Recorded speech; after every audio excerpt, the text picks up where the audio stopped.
noches, ¿cómo les va? Gracias por acompañarnos como siempre. Soy Carlos Brown. Estamos todos los días viernes a las 23 horas por Canal Rural en nuestro programa El Estado que Viene. Y como siempre tratamos de charlar, conversar y analizar los temas nacionales, los temas de características significativas para ustedes que nos ven por televisión. Y aquí que en estos últimos días han pasado cosas muy importantes en el ámbito nacional, político, empresarial, digamos, de Comodoro Pi, de tantos lugares significativos y preocupantes para muchos. Y qué mejor que hacer ese análisis con un hombre que está permanentemente viendo estas cosas, estudiándolas y contándolas desde su punto de vista. ¿Cómo te va, Rosendo Fraga? ¿Qué tal? Muchas gracias por invitarme. No, por favor, gracias a vos por venir, ¿no? ¿Qué días? ¿Qué días? Yo creo que sí. Yo diría que en alguna medida estamos viviendo hechos sin precedentes.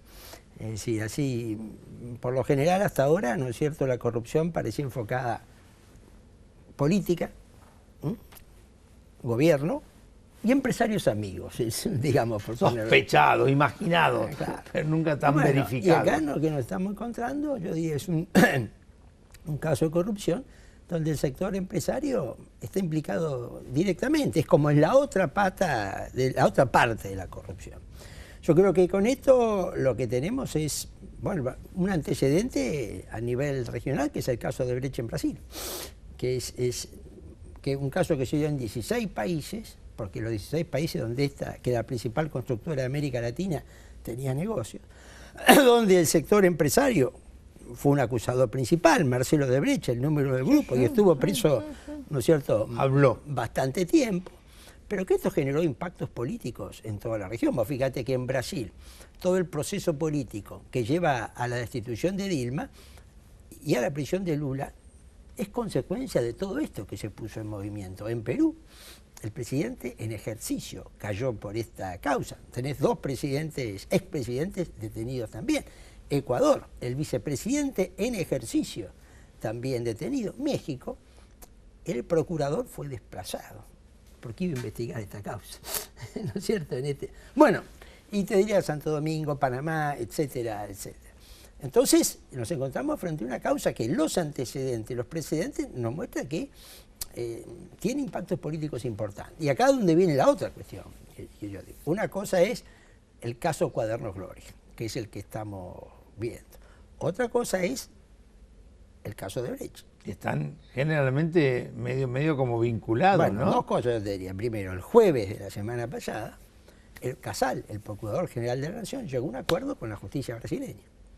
Ah, sí. Para que las pruebas del caso de Brecht referentes a Argentina puedan ser tomadas por la justicia argentina sin que aquellos brasileños que dan las pruebas sean procesados por la justicia argentina.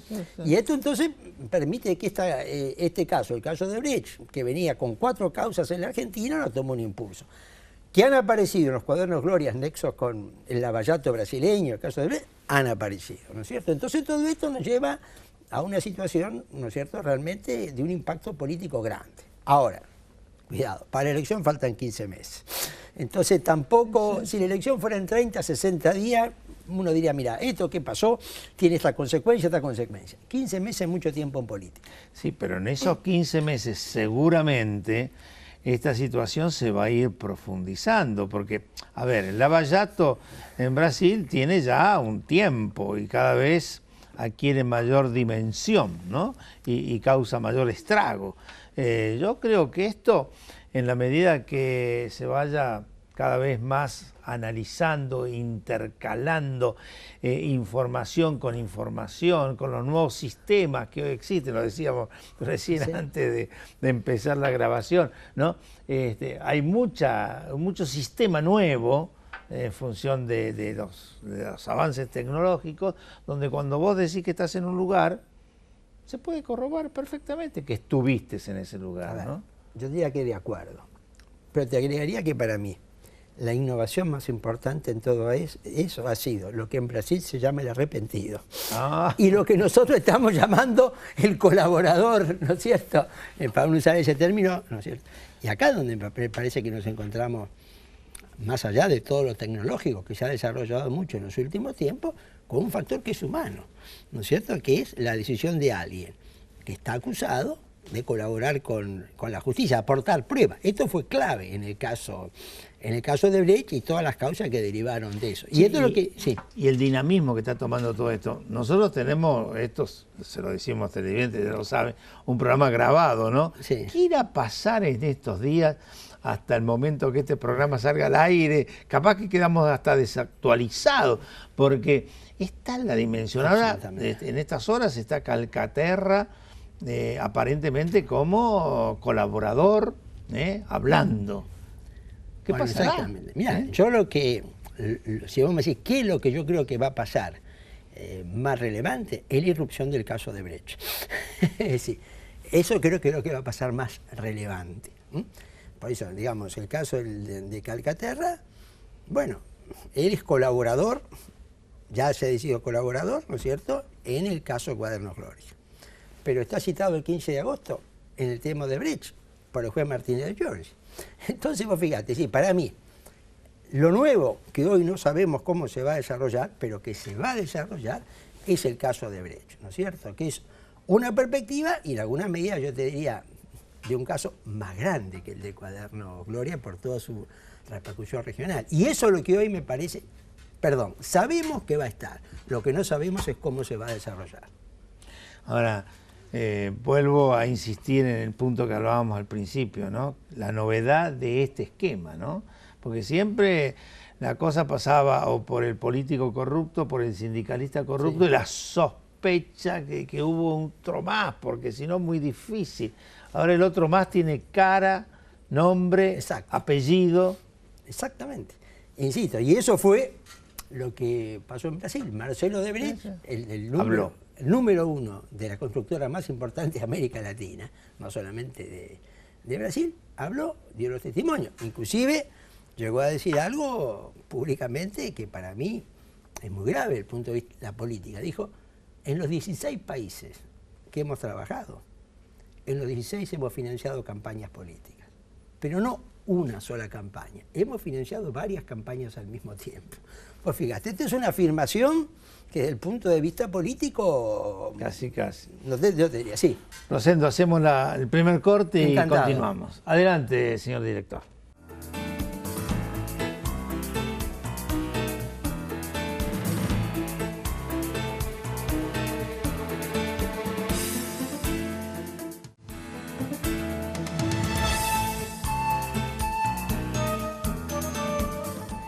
Continuamos, Rosendo. Y bueno, vienen todas estas cosas y uno dice, bueno, ¿qué irá a pasar desde el punto de vista penal?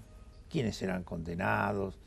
¿Quiénes tendrán el beneficio que otorga las nuevas disposiciones legales vinculados con las colaboraciones?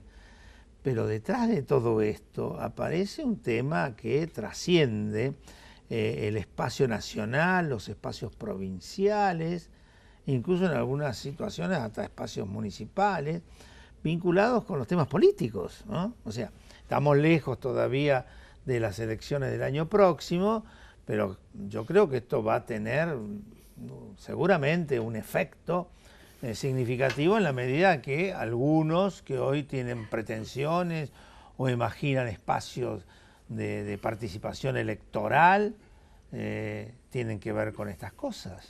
Mira, yo creo que sí, y yo diría, miremos Brasil. No porque en la Argentina vaya a pasar exactamente lo que sucedió en Brasil con la política, pero sí nos da una referencia, ¿no es cierto? ¿Cuál fue el impacto del caso de Brecht en Brasil? Bueno, provocar una fuerte crisis de la política tradicional, cosa que está pasando en muchos otros países, inclusive Estados Unidos, Italia, sucedió en Francia. Bueno, este es el punto. Pues fíjate que hoy, de acuerdo a las encuestas, que pueden desde ya modificarse, ¿no? La elección presidencial en Brasil es ahora el 7 de octubre, primera vuelta, 28 de octubre, segunda vuelta. Estamos exactamente a 2 meses de la elección presidencial brasileña. Ninguno de los dos partidos tradicionales, el PSDB del expresidente Cardoso, el PMDB del presidente Temer, hoy está llegando a la segunda vuelta. ¿No es cierto? Hay una situación muy particular en Brasil, Lula está preso, en principio no puede competir y es el candidato que está primero en la primera vuelta y gana la segunda vuelta contra cualquier candidato. Pero lo probable es que, ¿no es cierto? Además, viste, los brasileños tienen una ley que impulsó Lula que se llama la ficha limpia. Es decir, si no tenés tu ficha... No, es decir, que si no se tiene, si no se está limpio antecedentes judiciales, no se puede ser candidato. Ahora, de un lado está Bolsonaro, hoy, un capitán retirado del ejército de ultraderecha en lo político y centro-derecha en lo económico. Del otro lado, hoy está Marina Silva, una afro-brasileña, ecologista, evangelista. Ahora, los dos son la antipolítica en vertientes ideológicas distintas. Sí, los dos partidos tradicionales quedaron fuertemente desgastados por todo este tema del llamado lavallato, ¿no es cierto?, en Brasil. No digo que esto vaya a pasar exactamente igual, pero yo te diría que en la política argentina apareció una información en las últimas semanas, que es Tinelli. ¿Qué es lo que Tinelli para mí pretende? Ocupar el espacio de la antipolítica. Que lo logre o no lo logre es otra cuestión. Sí. ¿Por qué no nos vamos un poquitito más lejos en el tiempo y pensamos en lo que pasó en la mano pulita en Italia, ¿no? Esto significó inclusive la destrucción de partidos políticos más que tradicionales. La democracia cristiana, ¿no?, italiana, es como que hizo una implosión. Sí, pero diga, las tres fuerzas políticas italianas principales, que eran la democracia cristiana, el socialismo y el comunismo, que en Italia tenía una base electoral muy importante, las tres desaparecieron.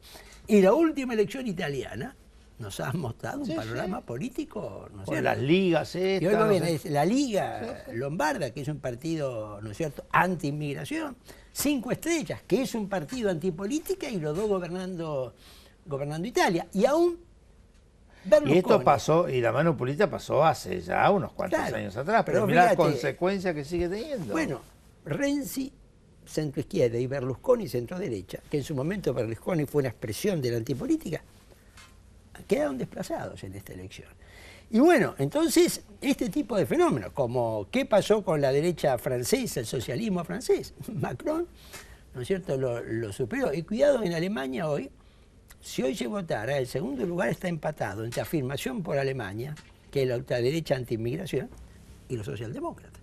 Entonces nos encontramos... Sí, porque Merz estuvo ahí, aparentemente andaba muy bien, pero cuando terminó la elección no terminó muy bien. Bueno, y hoy tenés, entonces, cuidado, acá, yo digo, en Occidente te encontrás con un fenómeno de antipolítica o crisis de la política tradicional que es general. Y que bueno, que hay que ver cómo se procesa, porque este mismo fenómeno anda dando vueltas, ¿no es cierto?, por América Latina. Y acá es donde viene, veo la elección brasileña y hoy las chances de la antipolítica son importantes. Y la elección mexicana, que gana López Obrador, yo creo que López Obrador es una combinación de retorno al nacionalismo tradicional mexicana con una cuota de antipolítica, porque el PRI, que ha sido la fuerza característica, quedó desplazado a un tercer lugar lejano en este momento. Entonces, este es un fenomenal desafío para la política. La política necesita reformularse, porque si la política no se reformula, las nuevas expresiones que ocupan el espacio, bueno, son expresiones muchas veces extremistas, ¿no es cierto?, sin experiencia política, y esto me parece que no es positivo. Pues son cosas extremadamente interesantes, ¿no? Nosotros estamos como, no digo choqueados, porque no más que choqueados, digamos, analizando, ¿no?, un tema que está tomando una velocidad y una dimensión en nuestro país que no lo alcanzamos todavía a ponderar, ¿no? Pero si vemos estas cosas que han pasado en todos estos países, esta referencia que haces vos y esta vinculación con el tema Odebrecht, que se va a dar a partir de 10 días, 15 días, 20 días, uno tiene que hacer, digamos, alguna ponderación a futuro bastante distinta a lo que es en este momento. Yo creo que por lo menos contemplar la posibilidad de que eso suceda. ¿Viste? En política no hay nada absolutamente cierto, pero que de estos episodios va a surgir una crisis en ambos lados, como sucedió en Brasil, en el campo de la política y en el campo del empresariado, ¿no? En ambos y con una justicia que adquiere, como pasó en Brasil, un protagonismo político, ¿no es cierto?, creciente. Entonces, bueno, creo que para las dos fuerzas políticas principales que están hoy en la Argentina... ¿Bonadío se transforma en un moro o no? Y puede ser. Bueno, vamos a ir al último corte y después vamos a hacer un análisis más puntual de la temática política aquí en nuestro país. Adelante, señor director.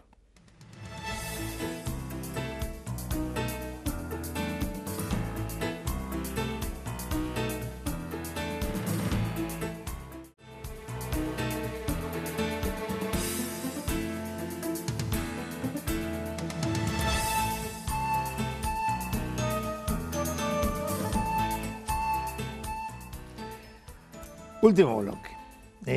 Siguiendo con ese análisis, nos fuimos medio viejo para atrás, Italia, pasamos por Europa, nos metimos en Brasil, en Ecuador, en Perú, en tantos lugares. La Argentina entra, me parece, claramente en esa senda para el análisis y para el futuro. Y entonces uno dice, ¿peronismo? ¿Qué pasa con el peronismo? La alianza esta Cambiemos, ¿qué pasa con esta alianza? Porque también algún remesón le va a tocar, ¿no? Y esto que vos decías de los aparecidos nuevos, de los colaboradores. Los colaboradores, no, y yo digo los Tinelli, por ejemplo. Claro, ¿no? exacto. Sí, yo lo mencionamos recién, ¿no es cierto? Hacenos un análisis. Bueno, mira, la Argentina tiene dos ejes políticos, ¿no es cierto? Cambiemos y el peronismo. Así es. Cambiemos el peronismo, a su vez, con algunos ejes distintos, ¿no? Pues es lo mismo el kirchnerismo que el peronismo denominado racional. Que Cambiemos está en el poder, tiene un líder indiscutido que es Macri, ¿no es cierto?, por lo menos en esta etapa, y el peronismo está dividido, ¿no es cierto?, como vos bien decís. A ver, efectos de corto plazo. Yo diría que el gobierno se beneficia de esto en el corto plazo, pero cuidado. Es un gobierno, empezando por el presidente, de larga actuación empresaria, muchos otros funcionarios. Y entonces aparecen riesgos también en todo esto, ¿no es cierto? Claro, porque se metieron los empresarios. en el corto plazo. Yo creo que para el kirchnerismo, en particular para la expresidenta Cristina Kirchner, esto es un hecho negativo, ¿no es cierto? No digo definitivo porque en política nada es definitivo, pero sí que me parece le complica, ¿no es cierto?, su postulación. Y su postulación no necesariamente porque el Senado lo ratificó Pichetto, tiene, llamémosle, la doctrina de que mientras no haya condena firme no hay desafuero. Pero el impacto de esta causa puede afectarla políticamente y hacer que incluso algunos sectores del peronismo que están con ella revisen esa posición. El que parece más, hasta ahora, ¿no es cierto?, más allá que a algún esquirla, algún gobernador le va a llegar también, aparece el peronismo no kirchnerista o peronismo federal, o como lo querramos llamar, que se beneficia del impacto negativo que tiene Cristina. Yo diría que otra vez que hasta hace... Y eventualmente algún impacto negativo, como vos dijiste al principio, que le toque al gobierno por sus vinculaciones empresarias. Claro. Ahora, yo diría en esa situación, yo diría hace 10 días, teníamos la novedad política, era la candidatura a Cristina. Hace 10 días era la novedad política, dada la división en materia de candidatos del peronismo antikirchnerismo, ¿no es cierto?, que había 3, 4, 5 candidatos, ella aparecía como, después del oficialismo, la candidata más votada. Bueno, esa foto de hace 10 días hoy se alteró. Hoy se alteró. Porque ella sufre un daño político, ¿no es cierto?, habrá que dimensionarlo cuánto es, y el peronismo no kirchnerista encuentra una chance política, porque en política la perspectiva genera el presente, ¿no es cierto?, en este sentido. Ahora, estos upsides de la política que han habido en la República Argentina, ¿no? Varios, Reutemann, Palito Ortega, bueno, fueron a niveles de provincias, no a niveles nacionales. No, pero además fueron cooptados por la política. Correcto, fueron a través de Menem. Figuras, claro, ajenas a la política, pero cooptadas por la política. No sé si decir, a mí me parece que, es decir, tanto Reutemann como, ¿no es cierto?, como Ortega fueron candidatos del Partido Justicialista en sus respectivos distritos. Acá el punto es si alguien, no sé, te diría lo siguiente, en parte Macri con el PRO fue un Claro, fenómeno sí. político que estuvo en el límite. Sí, sí, sí. Ahora, al Como incorporar... el caso de Francisco Narváez en su momento. Claro, pero al incorporar... Offside de empresarios metidos en la política. Pero estaban metidos en estructuras, en alguna medida tradicionales, sostenidos por estructuras tradicionales. La antipolítica es algo que muchas veces surge fuera de la política tradicional. Hoy, ¿quién sería la antipolítica? Mirá, podríamos teorizar sobre mucho. Ahora, hay uno que se ha puesto, que es Tinelli, ¿no es cierto? Que él ha manifestado intenciones, ¿no? Yo diría, en este sentido. Lo veremos, ¿no es cierto? No creo que sea fácil, ¿no es cierto?, en este sentido, pero bueno, pueden aparecer otros, ¿no es cierto?, hacia adelante, que hoy todavía no los vemos. Acá donde 15 meses en política es mucho tiempo, ¿no es cierto? Es mucho tiempo. Sí, sobre todo con el dinamismo de los hechos, Claro, ¿no? Y bueno, algo que nosotros hemos soslayado, porque no es por lo menos mi especialidad, que es la economía. Porque a esto tenemos que agregarle una economía que también en cualquier elección juega un papel muy importante. Sí, hoy en día, por ejemplo, el tema de los incrementos de los servicios, de la energía, está generando una situación claro, muy no compleja. solamente tenemos un cuadro político tenso, incierto, en alguna medida imprevisible, sino que tenemos un cuadro económico también. Sí. Lo cierto es que desde la oposición nadie dice qué haría en ese lugar, ¿no? O sea, ¿qué se hace? Bueno, con estos costos. Sí, ¿Se lo soporta desde el Estado? ¿De qué Estado? ¿Que no tiene? Bueno, pero normalmente cuando algo es así, el que está en la oposición deja que el oficialismo ocupe el centro de la escena, claro, que pague el gasto, el costo y después, ¿no es cierto?, propondrá. Pero, ¿qué es lo que quiero decir? En términos electorales es otro factor de incertidumbre lo que suceda con la economía. O sea que vamos a un proceso electoral con dos factores. Aparte que históricamente en la Argentina y también en casi todos los países, el hecho económico es bastante condicionante. O sea, si vos tenés una economía floreciente, la gente acompaña. Normalmente se gana. Con una economía cayendo, normalmente se pierde. Mira. No son leyes, son antecedentes. Sí, antecedentes y fuertes, claro, que hemos tenido durante muchísimos años. Bueno, la verdad que todo es difícil y complejo, por eso te hemos traído hoy. No, muchas gracias por invitarme. Te hemos traído, muchísimas gracias, y siempre Rosendo haciendo análisis importantes. No. Así que esperemos que nos depara el destino. Así es. Gracias, Rosendo. No, gracias a vos. Y a todos ustedes los esperamos el viernes que viene.